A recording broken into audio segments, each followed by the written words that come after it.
The Donut Pilot Project is an initiative of the Donut Group, a set of cultural organisations situated in the rim of the city of Leeds.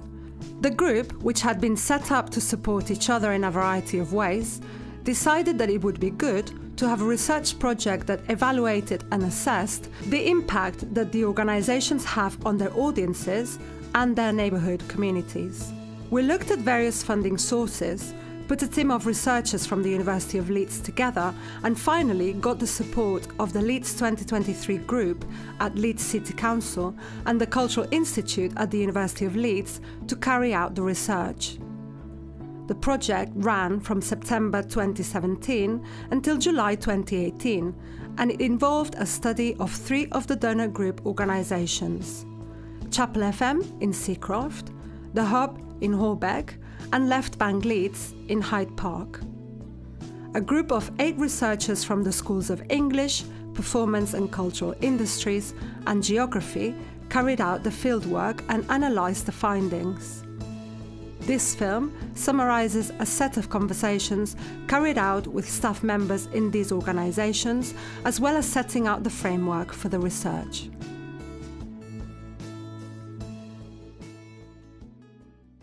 Well, we've been working in the area for a long time, since 1998, so we know the area. We set up a community radio station in 2003, and first of all, it was just a project that happened, it's kind of every 6 months. We ran the community radio station on FM, and then we kind of realised that people wanted more.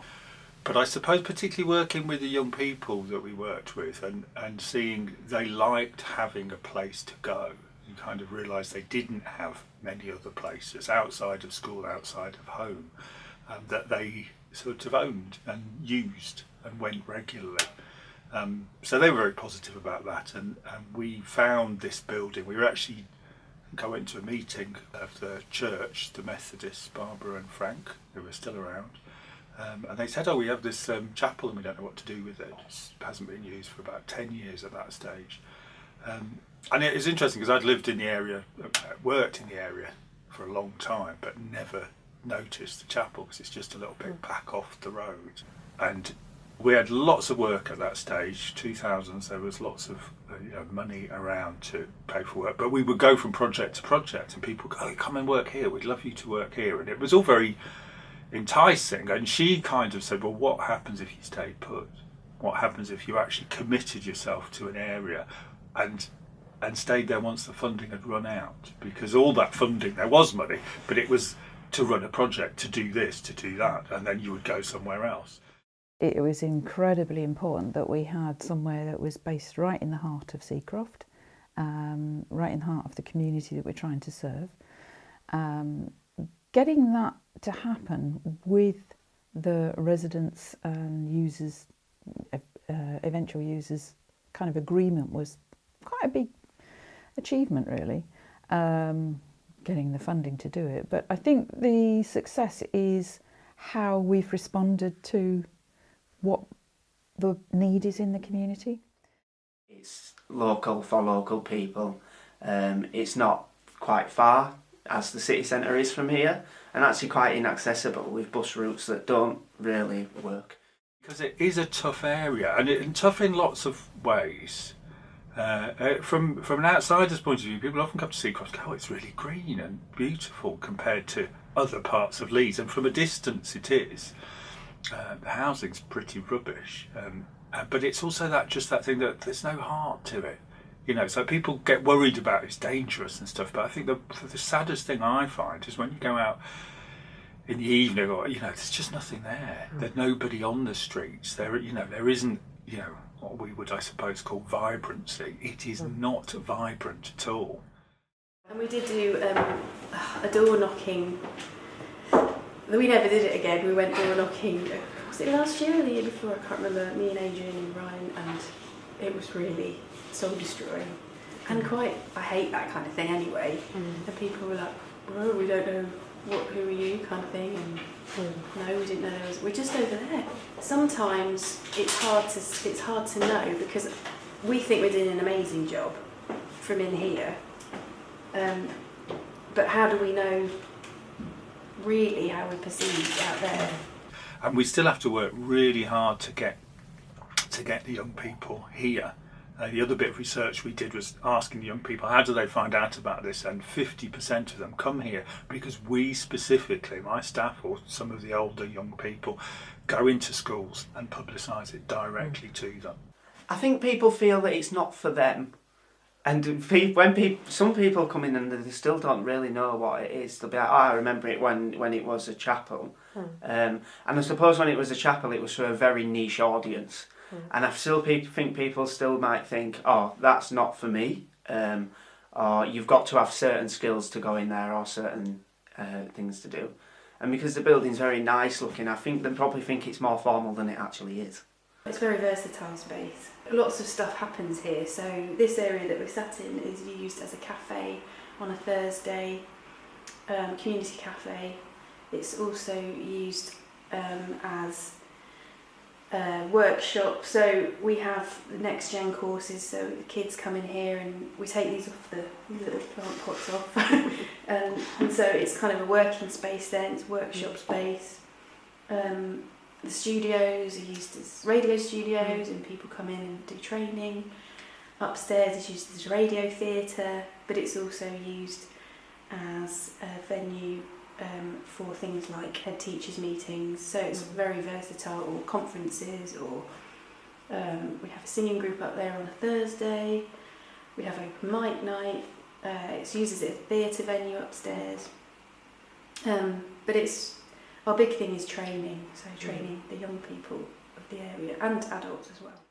The people who come here are majority from East Leeds, which is wonderful because that's our catchment and they're the people that we want to work with. But we do have occasional participants who will be travelling and getting a couple of buses here, and they do make that commitment. They've come to something, they've enjoyed it, they've felt welcome, they're learning, their confidence builds. And then 2, 3 months, 6 months down the road, you're noticing such a drastic change in the people that first come through the door, and they're coming here then off their own back. They're not having to contact you going, is it all right if I come and have a meeting? They're here at Cafe Day helping out, and then they join the broadcast group and they're doing regular monthly broadcasts. So it's nice just to see how people develop. The big advantage in terms of participation is, particularly for young people, is that we know that they won't travel far. So, if, particularly for the courses that we run, which are sort of one night a week for 6 months, the kids that we're working with will not go to the city centre, and that's partly because they don't necessarily get parental support to do it, or their parents just can't find the time or the energy to do it. I think the important thing for the organisation is just to build the reputation as being open and inclusive, and it is for the people of this local area and not something to be scared of. As you say, the door is glass, not concrete. Never really wanted to be positioned in the city. I feel like we're a special little gem out here, and I'm proud of it when I talk to people about where I work and what I do. And even if they come up with some sort of negative, challenging comment about Seacroft, I don't mind batting them down with it. I think with Chapel FM it is very local. A lot of the young people are in walking distance, and they do seem to, they talk about it in such like a loving way. It's so lovely about, this is my home away from home, and sometimes after school I just come here early before my class to just hang out, and it does seem to have that, not a community centre, but it does have that kind of hub and that safe home feel to it for these young people.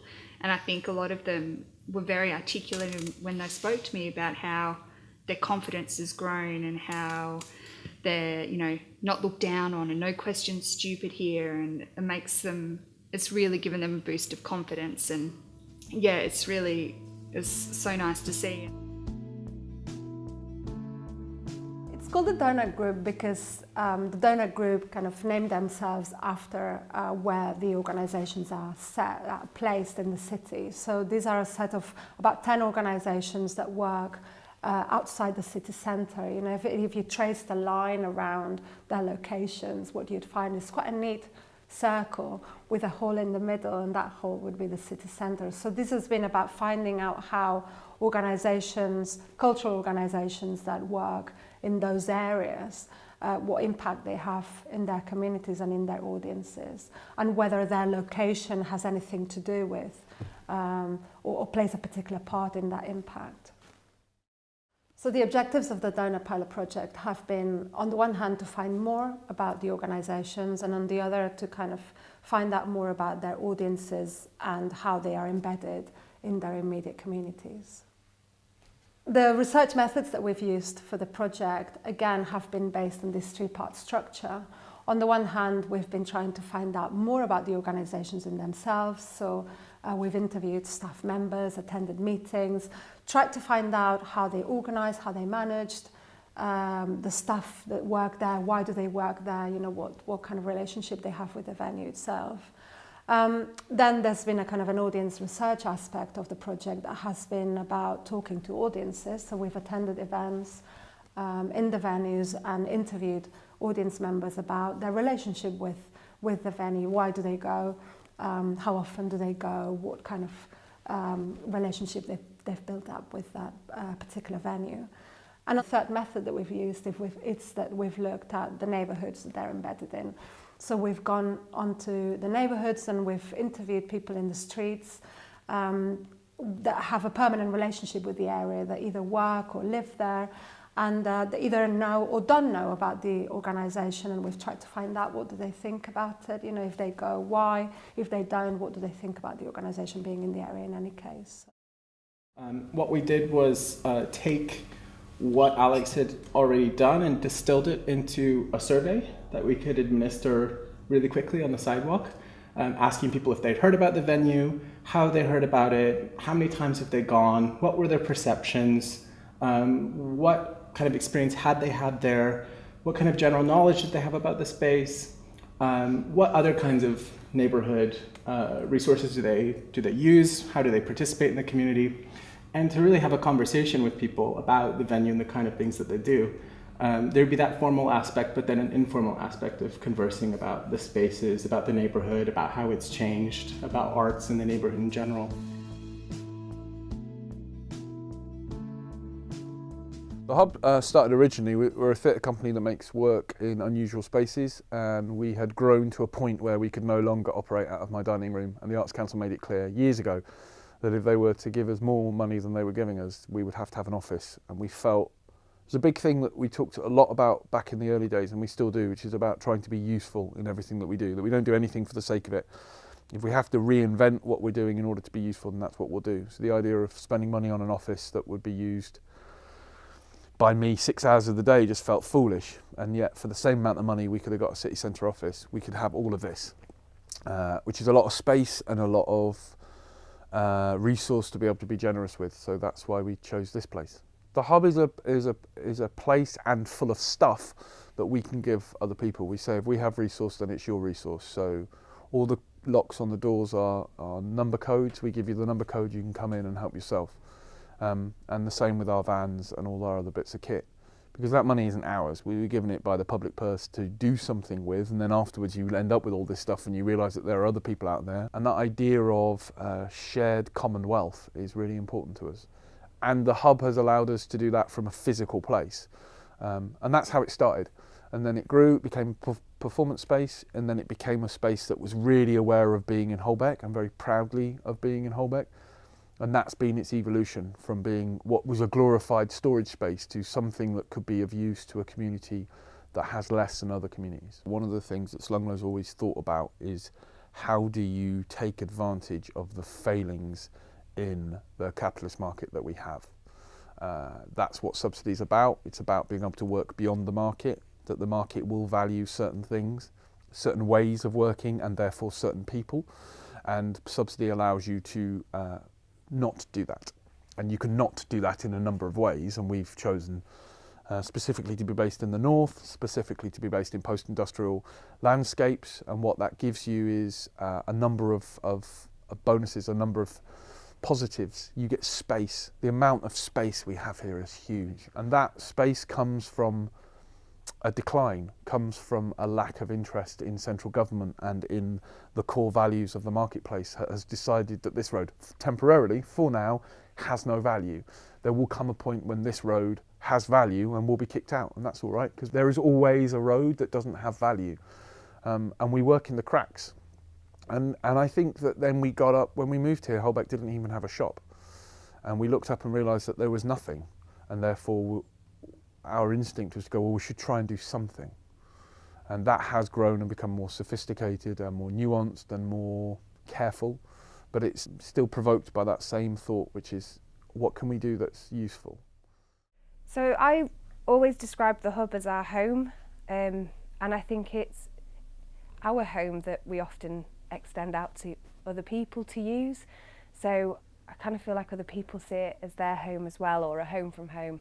And that's got a clear role, and it's got a clear audience who really value, I think, having somewhere they can go on a Sunday evening at 5 o'clock to watch theatre, that they can then pay what they decide to pay, have a drink, and know that they'll see either some people that they know or another friendly face in terms of how people are welcomed into the hub. So I see it as kind of a very welcoming place that has so many functions, because it's also somewhere where people will come to drop off donations for Yorkshire Aid, or because they need to use a van, or because they also work here, like Manic Chord, sharing the office space, or because we're having a choir. I think it's a bit like, it's the space that we can do anything in.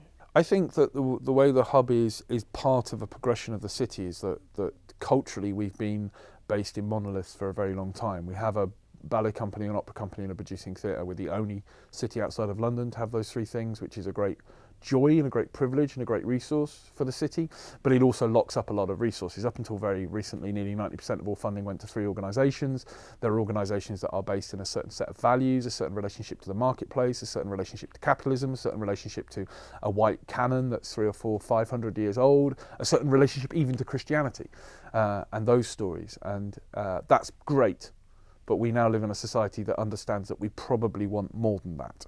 What's changed in the last 5 or 10 years is that the city as an authority has woken up that diversity of art form, diversity of the type of people making work makes a healthier ecology. I think the institutions have woken up, those key ones in the city have woken up to the fact that they're not going to be the only people on the playing field. And that's a good thing for them as well as for the city. And generally speaking, the city has understood that alternative culture can be a real driver of an improvement in financial and physical health of everybody. So when we are looking at programming, we're trying to offer a real diversity of things that wouldn't really be shown elsewhere. And in that, we're hoping to attract an audience that reflects that diversity. And although we want to be able to reach out to everyone across the city and beyond, we're also really happy to have people who come here because they just want to see what's on here, and they don't necessarily pay much attention to which theatre company is doing it or what the title is.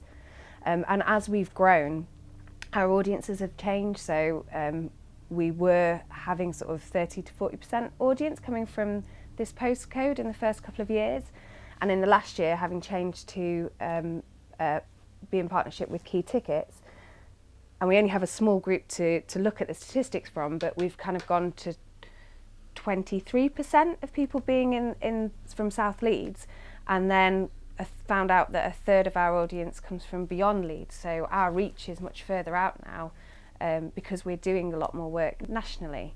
But I think specifically we want to make sure that it's affordable and it is an environment that anyone feels that they can come to.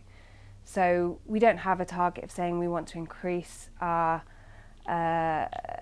audience who are coming from Holbeck to a certain percentage, but what we will say is we want to make sure people in Holbeck know about us and are welcome to come here, and we do that by going and joining in with the Holbeck Neighbourhood Plan, or talking to local councillors, or going to the Holbeck Gala, or walking up and down the street with our posters and putting them in the local notice boards, and making sure that when people come here we will welcome everyone personally and ask if they've been before, make sure they know where the toilets are, because not everyone guesses they're in 2 sheds outside. We make sure that free tea and coffee is on offer and water, or it can be donation only, or it's a £1 bar.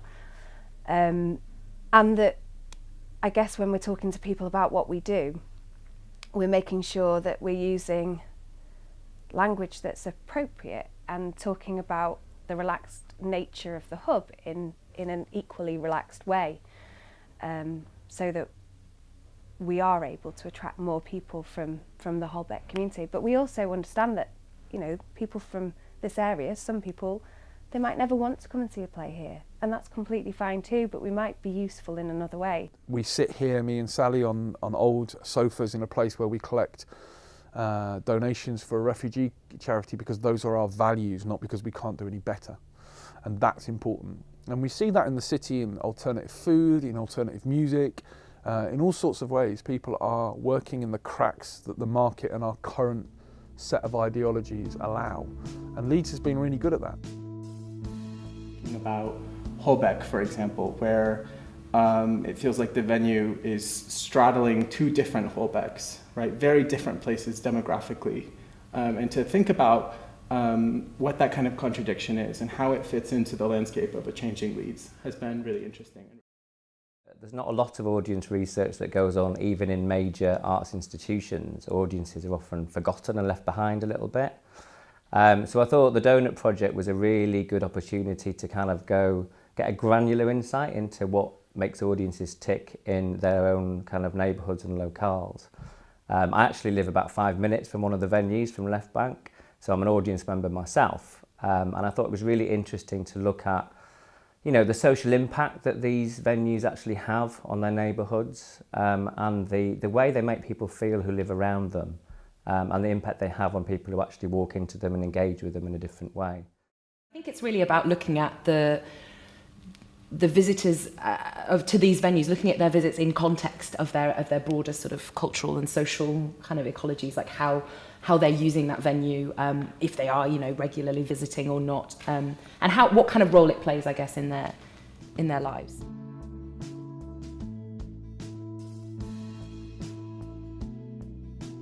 Left Bank Leeds is a multidisciplinary arts venue. We are set in a former church building. It's Grade 2 star listed. Previously it had been an abandoned space, so the whole mission for Left Bank existing is to reinstate the building, open it up for the public benefit, and it was originally funded by money raised from the community, and so we sort of want to make sure that it's still a community space and used by the local community. So that's sort of at the heart of everything we do. We want to promote creativity, connection and well-being, and basically sort of inspire and empower the local community through our programming of arts and events. I think we're definitely well on our way to achieving those. I think that, you know, our visitor numbers are increasing year on year, so we are welcoming more people from the community into the space. We are consistently receiving sort of visitors that sort of walk in and go, wow, what an amazing space. I live just around the corner and I didn't realise it existed. So I do feel like we certainly haven't saturated the marketplace. You know, like people are still discovering this place and falling in love with it. I think we've always struggled with our very immediate community. I think a lot of people who engage with us and a lot of people that volunteer with us are perhaps still LS6 based, but they're perhaps a bit more North Leeds, so kind of towards Headingley, Meanwood, that sort of area. I think because we live within student housing, it's a very transient population around us, and oftentimes we'll get students that find us at the end of their third year and go, I didn't even know this was here, and we're like, we know. So the rebrand was a really big thing for us. Also, we started to look at the way we wanted to be programming, and the sort of different programming areas, how we were going to be a little bit more savvy in the use of the space. And then also heating was a massive thing for us. So before we had the heating installed, it was almost a seasonal sort of organisation. You know, it would, in the summer months it'd be great, you'd get lots of volunteers, you'd get great audience attendance, and then they would drop off as it got colder, and we were just unable to sort of even work in the space, you know, like there are only so many blankets and hot water bottles and scarves and hats that you can wear before you can't type. So getting the heating installed was a massive thing. All of a sudden we can work all year round, we can welcome people into the building all year, we can host events, and so that's really increased not only our volunteer and audience attendance, but also our revenue generation.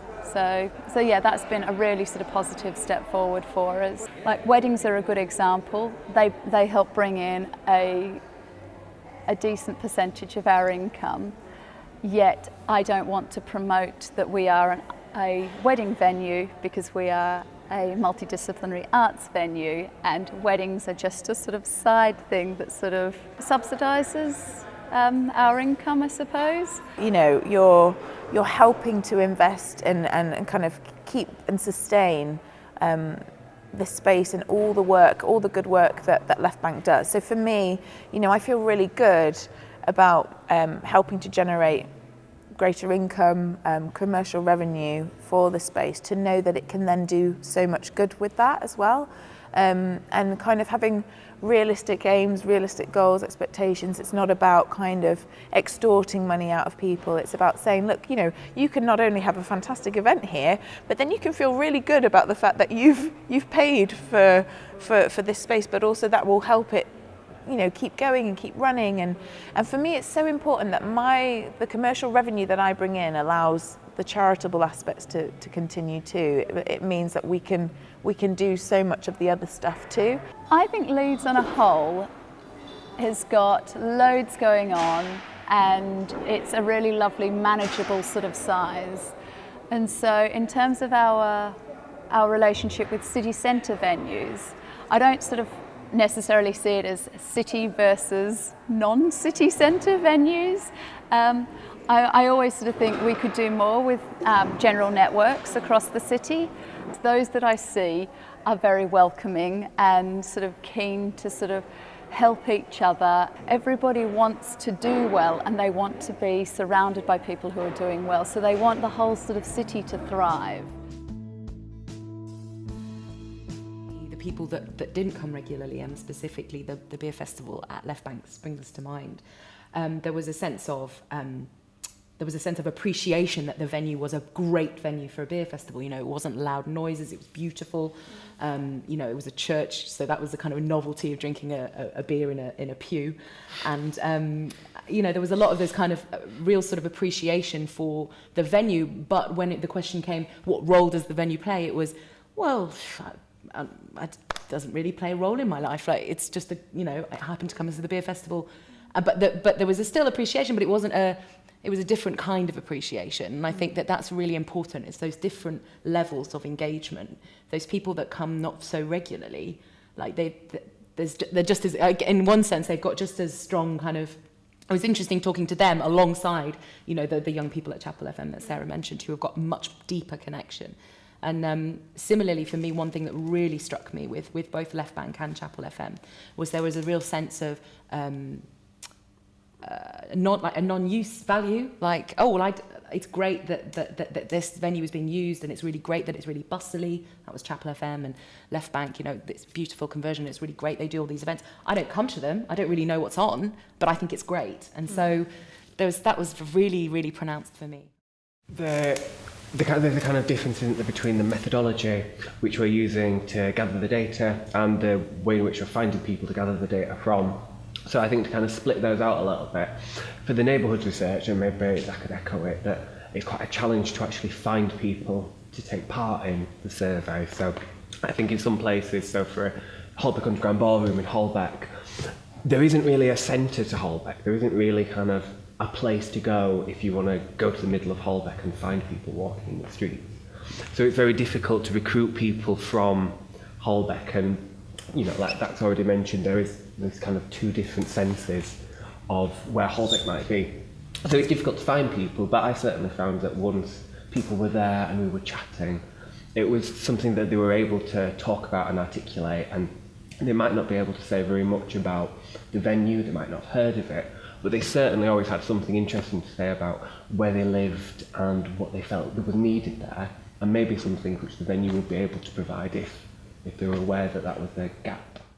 Well, in this context, geographers have for a long time talked about Leeds as a two-speed city that's got this very vibrant, buoyant, wealthy inner city, really survived kind of post-industrialisation, but this outer city area that's really struggled.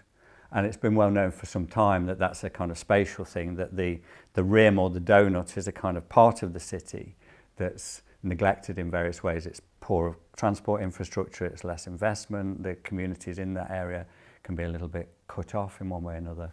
Nobody's really looked at that from an arts perspective and thought about how that geography also maps onto what's going on in terms of cultural provision. It directly challenges the notion of the creative city, because a city isn't one thing. It's made up of different neighbourhoods and localities. Some of those are very vibrant and receive a lot of attention, and Leeds is known as a city that's done really well for that.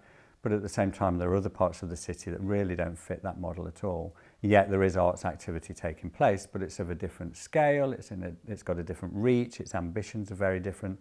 And those are the kinds of venues and organisations that tend to not get as much attention.